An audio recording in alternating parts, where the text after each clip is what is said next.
Hello guys, I am Mohammad Arif, your English teacher. और आज हम पढ़ने वाले हैं विलियम ब्लेक की 1794 में कंपोज की गई पोएम द टाइगर।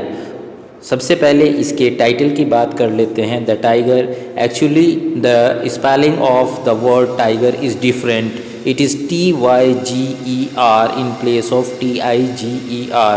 एक्चुअली ये पोएट जो है उसी टाइगर की बात कर रहे हैं, वो जो जंगल में होता है, TIGER, जो इंडिया का नेशनल एनिमल है टाइगर, उसी के बारे में जो है पोएट बात कर रहे हैं विलियम ब्लेक। लेकिन स्पेलिंग डिफरेंट है। एक्चुअली जो पोएट्स होते हैं, जो रिकग्नाइज्ड पोएट्स होते हैं, जो बड़े पोएट्स होते हैं, उनको पोएटिक लाइसेंस होता है कि वो वर्ड्स को अपने हिसाब से डिफरेंट टोन में या डिफरेंट स्पेलिंग्स के साथ यूज़ कर सकते हैं। उसी का इस्तेमाल किया है विलियम ब्लेक ने, और उन्होंने इसकी स्पेलिंग को डिफरेंट कर दिया है, शायद अटेंशन पे करने के लिए या ज़्यादा लोगों का ध्यान जो है ड्रॉ करने के लिए उन्होंने ऐसा किया है। ये तो विलियम ब्लेक ही जानते हैं उन्होंने कैसे किया है। बहरहाल विलियम ब्लेक ने ऐसा किया है, वो ऐसा कर सकते हैं।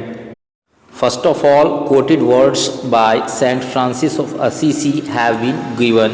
So first of all, इन्हीं वर्ड्स को या इन्हीं लाइंस को मैं एक्सप्लेन करता हूँ।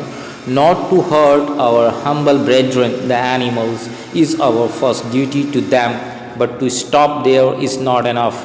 We have a higher mission to be of service to them whenever they require it. If you have men who will exclude any of God's creatures from the shelter of compassion and pity, you will have men who will deal likewise with their fellow men.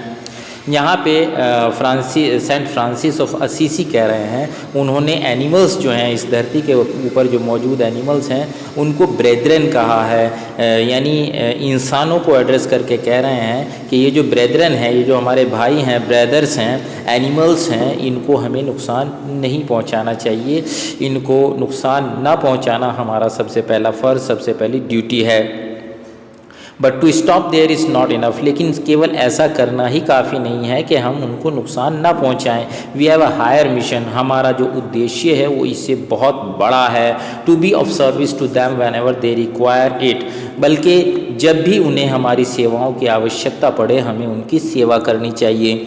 If you have man who will exclude any of God's creatures from the shelter of compassion, अगर आप ऐसे लोगों को जानते हैं जो ईश्वर के बनाए हुए जो क्रिएचर्स हैं इन पर दया नहीं करते हैं, you will have man who will deal likewise with their fellow man, ऐसे भी लोग हैं जो अपने ही साथियों यानी अपने जैसे दूसरे इंसानों पर दया नहीं करते हैं। इसी तरह का मैसेज इस पोएम के अंदर है।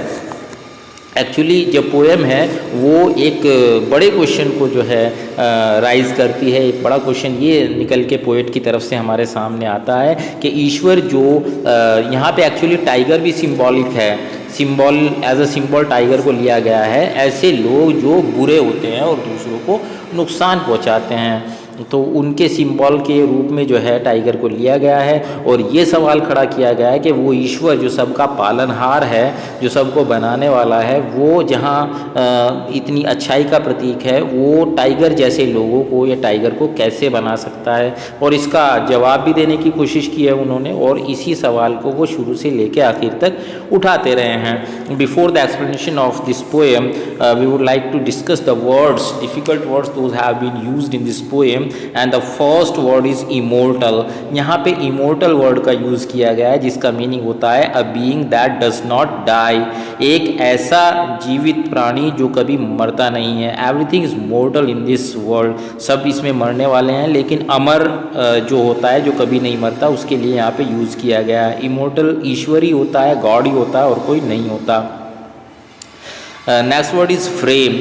फ्रेम का मतलब होता है बनावट, खाका, फॉर्म, मेक, सिमेट्री। सिमेट्री आपने मैथ्स में पढ़ा होगा, जो एक साइज़ आकार के लिए यहाँ पे यूज़ किया गया है। और या फिर अरेंजमेंट ऑफ पार्ट्स, यानी बॉडी के पार्ट्स जो हैं उनके अरेंजमेंट जो है किस तरह से किया गया है, उसके लिए यहाँ पे सिमेट्री वर्ड का यूज़ किया गया है। डीप्स वर्ड यूज़ हुआ है यहाँ। डीप का मतलब होता है deep down in the earth, यानी पाताल। दाइन एक वर्ड यूज़ किया गया है जिसको ओल्ड इंग्लिश में योर की जगह यूज़ करते थे। नेक्स्ट वर्ड है एस्पायर। एस्पायर का मतलब होता है होप फॉर, यानी उम्मीद करना, आशा करना। सिनीव्स वर्ड यूज़ किया गया है जिसका मतलब होता है स्ट्रेंथ, पावर, शक्ति, ताकत, एनर्जी। फर्नेस वर्ड का यूज़ किया गया है जिसको बोलते हैं a place where there is intense heat, यानी कि एक ऐसी जगह जहाँ पे बहुत ज़्यादा जो है गर्मी होती है, टेम्परेचर होता है, यानी भट्टी को कहते हैं। स्पेशली लोहार की भट्टी जिसका टेम्परेचर बहुत ही ज़्यादा हाई होता है। एनविल वर्ड का यूज़ किया गया है। हैवी आयरन ब्लॉक होता है on which softened metals are beaten into different shapes, यानी लोहार का एनविल जो होता है एक आयरन का ब्लॉक होता है बहुत बड़ा, जो आधा ज़मीन में गड़ा हुआ होता है और आधा बाहर होता है, और उसके ऊपर तपे हुए लोहे को तपाने के बाद उस पर रख के लोहार जो है उसको शेप देता है पीट कर। नेक्स्ट वर्ड स्पेयर्स यूज़ किया गया है यहाँ पे स्पेयर्स जो है स्टार लाइट, यानी कि तारों की रोशनी के लिए यहाँ पे यूज़ किया गया है। दी अगेन एक ओल्ड इंग्लिश का वर्ड है दी, जो यू की जगह यूज़ किया जाता था। Now I start the explanation line by line. Tiger burning bright in the forest of the night. यहाँ पे पोएट जो है वो टाइगर को एड्रेस करके बोल रहे हैं। टाइगर उसी को बोला जा रहा है। यहाँ पे बर्निंग ब्राइट का यूज़ किया है उन्होंने। तो बर्निंग ब्राइट, बर्निंग जलने के लिए आता है, ब्राइट चमकीला, तो आग जो है वो चमक के साथ जो जल रही है। यहाँ दो मीनिंग इसके हो सकते हैं। एक तो मीनिंग हो सकता है कि टाइगर के ऊपर जो है स्ट्राइप्स होती हैं वो येलो कलर की, ब्राइट बिल्कुल एकदम चमकदार होती हैं, और ब्लैक कलर की स्ट्राइप्स होती हैं, और दूर से in the forest of the night, यानी रात के अंधेरे में जंगल में दूर से देखने पर चंद्रमा की रोशनी में ऐसा लगता है जैसे आग लगी हुई हो। और आग लगने का यहाँ पे सिंबल एनर्जी से भी लिया है। जब आग लगती है तो हीट जो है वो एक्सक्रीट करती है और बहुत ज़्यादा वहाँ पे एनर्जेटिक एटमॉस्फेयर होता है। आग जो है सिंबल है, एनर्जी का भी सिंबल है, तो इसलिए यहाँ पे सिंबॉलिक मीनिंग इसका अलौकिक शक्ति या बहुत ज़्यादा ताकतवर से भी निकल के आता है। वॉट इमोर्टल हैंड और आई could frame thy fearful symmetry. What immortal hand or eye? Here two parts of the body have been used, hand and eye. You know it very well कि hand हाथ को कहते हैं और eye आँख को कहते हैं। तो किसके हाथ और किसकी आँखों की यहाँ पर पोएट बात कर रहा है? यहाँ पर पोएट बात कर रहा है इमोर्टल। इमोर्टल कौन है? ईश्वर, गॉड, क्योंकि वही नहीं मर सकता, उसके अलावा everything that is in this world और एवरीथिंग इज़ मोर्टल, हर चीज़ नश्वर है, ख़त्म होने वाली है, लेकिन ईश्वर की ही शक्ति ऐसी है जो कभी ख़त्म नहीं हो सकती। तो उसी के हाथ और उसी की आँखों की बात कर रहा है कि उन्हीं ईश्वर ने अपनी आँखों से देखकर और अपने हाथों से इसको बनाया है कि इसको tiger could frame Dai fearful symmetry, यानी कैसे वो इस तरह के आकार को या इतने बुरे सिंबल को या ऐसे बुरे लोगों को जो दूसरों को नुकसान पहुंचाते हैं बना सकता है। चूँकि ईश्वर का ऐसा कहा जाता है स्क्रिप्चर्स में जो है, रिलीजियस स्क्रिप्चर्स में भी मौजूद है कि ईश्वर अपने बनाए हुए हर एक क्रिएचर को लव करते हैं, प्रेम करते हैं, और जब वो अपने क्रिएचर्स को बनाए हुए क्रिएचर्स से प्रेम करते हैं तो ऐसे क्रिएचर्स कैसे बना सकते हैं जो दूसरे क्रिएचर्स को नुकसान पहुंचाते हैं। In what distant deeps or skies burnt the fire of thine eyes? In what distant deeps or skies, और यहाँ पे वो कह रहा है skies आकाश को कहा है और deeps जो है उसने पाताल को कहा है कि आकाश और पाताल इतनी दूरी में रहती हुई वो शक्ति यानी ईश्वर को कह रहा है। फिर कह रहा है burnt the fire of thine eyes, यानी दाइन यहाँ पे उसने जो है दाइन योर को कहते हैं, यहाँ उसने यूज़ किया है कि टाइगर की आँखों में जो चमक है, जो आग है, यानी दूसरों को नुकसान पहुँचाने की जो उसके अंदर आँखों के अंदर उसके एक जो है उसकी इच्छा देखी जा सकती है, उसकी विश देखी जा सकती है, उसको ईश्वर कैसे बना सकता है। On what wings dare he aspire, what the hand dare seize the fire, on what wings dare he aspire. यहाँ पे ही जो वर्ड है वो ईश्वर के लिए ही यूज़ किया गया है कि यानी ईश्वर जो है कैसे एस्पायर उम्मीद की जा सकती है ईश्वर से कि वो इस तरह के प्राणी को या ऐसे लोगों को बना सकता है जो दूसरे प्राणियों को या दूसरे लोगों को नुकसान पहुंचाते हैं। What the hand dare seize the fire, उसी चीज़ को, उसी क्वेश्चन को खड़ा कर रहा है कि इस तरह की आग को या इस तरह की शक्ति को वो अपने हाथों से बनाने का साहस कैसे कर सकता है, कैसे बना सकता है। And what shoulder and what art could twist the sinews of thy heart, and when thy heart began to beat, what dread hand and what dread feet, and what shoulder and what art. फिर वही मैं बार बार कह रहा हूँ आपसे कि हर एक stanza को, ये पोएम जो है 6 स्टैंजाज में लिखी गई है और हर एक स्टैंजा के अंदर 4 लाइन्स हैं जिसको क्वार्ट्रेन बोलते हैं। तो 6 क्वार्ट्रेन्स हैं इस पोएम के अंदर, और इसके थर्ड जो है स्टैंजा के अंदर उसने फिर क्वेश्चन उठाया है। हर एक स्टैंजा में एक क्वेश्चन उठा रहा है पोएट जो है। And what shoulder and what art, फिर वो ईश्वर को कह रहा है, ईश्वर के शोल्डर को कह रहा है और ईश्वर की आर्ट को कह रहा है। गॉड के शोल्डर, यानी पहले उसने जो है यूज़ किया था इमोर्टल हैंड और आई फर्स्ट स्टैंजा के अंदर, उसने ईश्वर के हाथों और आंखों पर सवाल उठाया था। अब वो उसी चीज़ को थोड़ा सा चेंज करके कह रहा है, उसने शोल्डर कह दिया, चूँकि आगे हाथ होते हैं पीछे शोल्डर होते हैं और किसी चीज़ को बनाने में पूरे ही शोल्डर या हाथ का कंट्रीब्यूशन होता है। तो उसी पे सवाल खड़ा कर रहा है कि वो कैसे कंधे रहे होंगे, वो कैसा हाथ रहा होगा। एंड वॉट आर्ट, और वो कैसी आर्ट रही होगी, यानी स्किल को कहते हैं। जैसे कुम्हार होता है पॉटर, और वो तरह तरह के सुंदर बर्तन बनाता है अपने हाथों से, लेकिन उसके अंदर एक स्किल होती है, उसके दिमाग के अंदर, उसके दिमाग से इंस्ट्रक्शन मिलती है और वैसे वैसे उसके हाथ उसको बनाते चले जाते हैं। तो उसकी एक कला होती है, ऐसी ईश्वर की कला है। तो वो कैसी कला है जिसने इतने बुरे आदमियों को बनाया है या बुरे प्राणी को, टाइगर को बनाया है। Could twist the sinews of thy heart. अब यहाँ फिर उसी चीज़ को बढ़ा चढ़ा के कह रहा है कि दाई हार्ट, दाई यहाँ पे टाइगर के लिए कहा है, योर हार्ट, तुम्हारे हृदय को, सिन्यूज जो है स्ट्रेंथ को या पावर को कहते हैं। यानी कैसे ईश्वर जो है, गॉड जो है, तुम्हारे हृदय को इतनी पावर, इतनी ताकत कैसे भर सकता है, ये क्यों उसने भरी है। And when thy heart began to beat, और जब तुम्हारा हृदय बीट करने लगा यानी धड़कने लगा, यानी तुम्हारे अंदर उस ईश्वर ने तुम्हें बनाने के बाद जान डाल दी।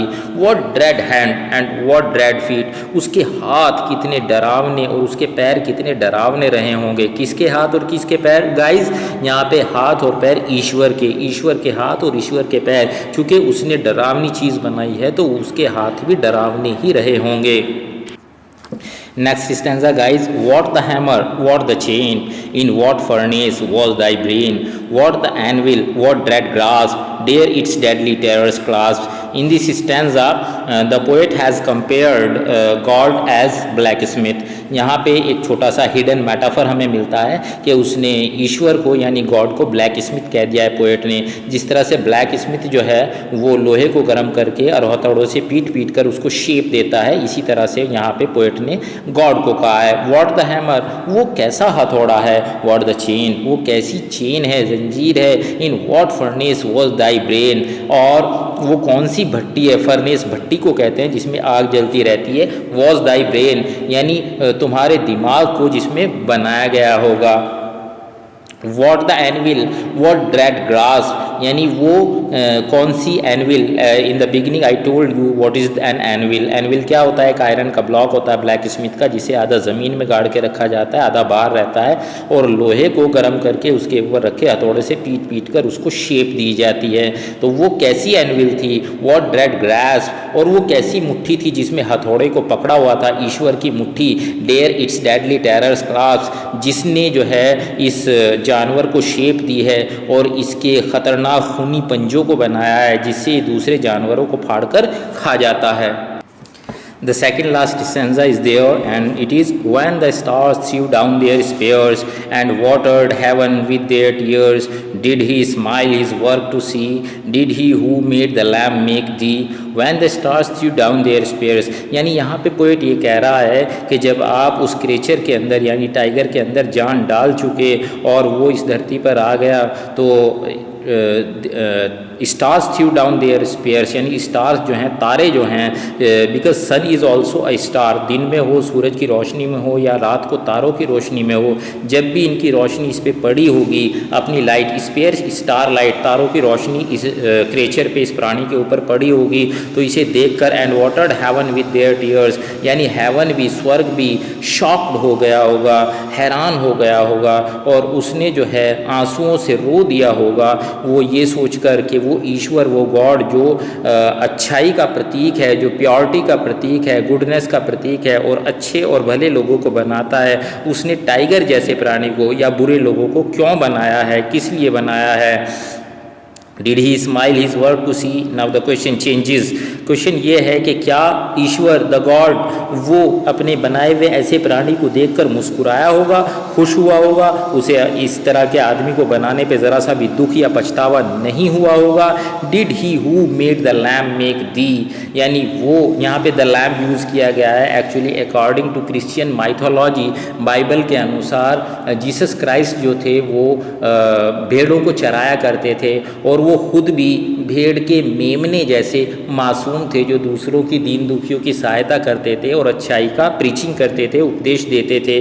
तो ये कह रहा है कि वही ईश्वर जिसने जीसस क्राइस्ट जैसे मासूम प्राणी को, मासूम इंसान को, दूसरों की सेवा करने वाले इंसान को अच्छाई के प्रतीक को बनाया है, वो टाइगर को यानी ऐसे बुरे लोगों को कैसे बना सकता है।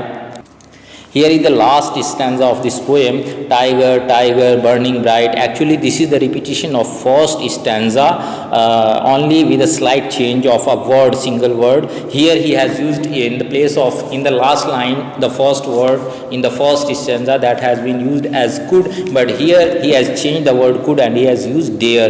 यहाँ पे could word को change करके उसने dare word का use किया है last line में। तो tiger, tiger, burning bright in the forest of the night, what immortal hand or eye, ये मैं फर्स्ट स्टैंजा में आपको एक्सप्लेन कर चुका हूँ। और यहाँ पे उसने डेयर वर्ड को यूज़ किया है, डेयर फ्रेम दाई फियरफुल सिमेट्री। यहाँ पे उसने डेयर को क्यों यूज़ किया है, एक्चुअली यहाँ पे वो एक कंक्लूज़न पे पहुँचा है और उसका कंक्लूज़न क्या है कि वो ईश्वर को कह रहा है कि ईश्वर ने स्वयं अपने बनाए हुए नियमों का उल्लंघन किया है। और कौन से नियम के, अच्छाई फैलाओ, अच्छे बनो, और उसी का उसने जो है उल्लंघन किया है कि उसने बुरे प्राणियों को बनाया है या टाइगर जैसे बुराई के प्रतीक को बनाया है। Here the poem has been ended. और छोटा सा एक जो है इसका पोएटिकल एनालिसिस ले लेते हैं। तो यहाँ पे जो है ये as earlier I told you the poem has been composed in 6 stanzas and every stanza consist 4 lines. तो 4 लाइनों के 6 स्टैंजाज यहाँ पे पोएम के अंदर यूज़ किए गए हैं। और 4 लाइन का जो स्टैंजा होता है गाइज उसको जो है क्वाट्रेन बोलते हैं। और यहाँ पे उसने जैसे जो है बर्निंग ब्राइट का यूज़ किया है तो बर्निंग ब्राइट में एलिट्रेशन हो गया चूँकि कॉन्सोनेंट से शुरू होने वाले 2 वर्ड एक ही लाइन में मौजूद हैं। Consonant sound burning B sound, ब साउंड जो होती है कॉन्सोनेंट होती है, ब्राइट ब साउंड जो है कॉन्सोनेंट होती है। तो कॉन्सोनेंट से शुरू होने वाले 2 वर्ड्स बर्निंग ब्राइट यहाँ पर मौजूद हैं जो एलिट्रेशन होता है। और यहाँ पे उसने जो है मेटाफर का भी यूज़ किया है जब उसने ईश्वर को डायरेक्टली सीधे सीधे ब्लैक स्मिथ कह दिया है। So hope guys you understood the poem very well and you will not forget this poem in future. Thank you very much. Explanation आपको पसंद आया है तो वीडियो को लाइक कीजिए, शेयर कीजिए और मेरे चैनल को सब्सक्राइब कर लीजिए जिससे कि ऐसी ही एक्सप्लेनेशन के साथ आगे आपको पोएम्स और चैप्टर्स मिलते रहें। Thank you.